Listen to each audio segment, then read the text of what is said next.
नमस्कार, आपण पाहत आहात सह्याद्री न्यूज, आवाज महाराष्ट्राचा। विसापूर दलित स्मशानभूमीचा प्रश्न गंभीर, पावसात अर्धवट जळालेलं शव, ग्रामपंचायतीकडून उडवाउडवीची उत्तरे। तासगाव तालुक्यातील विसापूर येथे दलित समाजाच्या स्मशानभूमीचा प्रश्न चिघळला आहे। शिरगाव विसापूर रोडवरील स्मशानभूमीत छतावर पत्रे नसल्यामुळे मुसळधार पावसात अंत्यसंस्कारासाठी ठेवलेलं शव अर्धवट जळाल्याची धक्कादायक घटना घडली।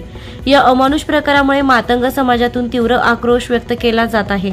या प्रकरणी ग्रामपंचायत विसापूरकडे धाव घेण्यात आली असता संबंधित जागा खासगी ठेकेदारांच्या मालकीची असल्याचं सांगून ग्रामपंचायतीकडून जबाबदारी झटकण्यात आली।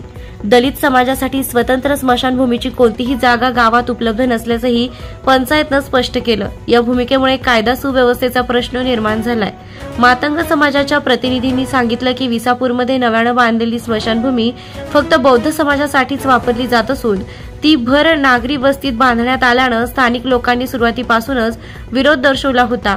तरी देखील ग्रामपंचायतीनं तो विरोध डावलून ती सुरू ठेवली। समस्त मातंग समाजानं या स्मशानभूमीबाबत ती तातडीनं हटवावी अशी मागणी केली असून ग्रामपंचायत विसापूर यांना 1 ऑक्टोबर पर्यंतची मुदत दिली आहे। त्यानंतर पुढील दिशा ठरवली जाईल असा इशारा समाजाच्या वतीनं देण्यात आलाय। या गंभीर परिस्थितीवर प्रशासनानं तातडीनं लक्ष घालून तोडगा काढण्याची मागणी होत आहे। सह्याद्री न्यूज, आवाज महाराष्ट्राचा। मुख्य संपादक जब्बार पीरजादे, विसापूर, सांगली।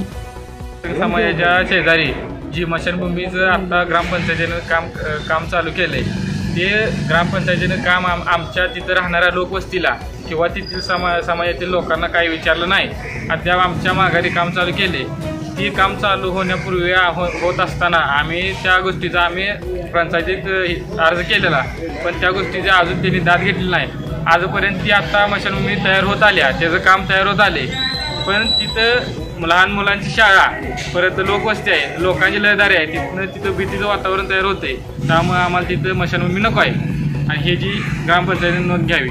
गोष्टी झाल्या, ग्रामपंचायतीनं आम्हाला या विरोध आम्ही केल्यावर आता ग्रामपंचायतीनं आम्हाला 1 तारखेला काय असेल ते निर्णय सांगतो म्हणून सांगितलं आहे। मग या संदर्भात आम्ही ग्रामपंचायतीला अर्ज दिला आहे। या संदर्भात ती ग्रामपंचायती 1 तारखेला जी काय त्यांच्या सभासदाची मीटिंग आहे त्यात जो काय असेल तो निर्णय ते सांगतो म्हणले आणि त्यांनी या संदर्भात ग्रामपंचायतीने 1 तारखेला जो निर्णय घेणार आहे तो कळवतो म्हणले।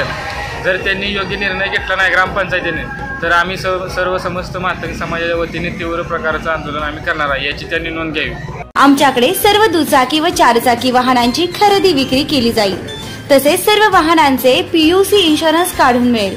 आमचा पत्ता अब्दुल्ला शान मोटर्स, हुतात्मा स्मारक समोर, खानापूर। प्रोप्रायटर आमिर अब्दुल पीरजादे।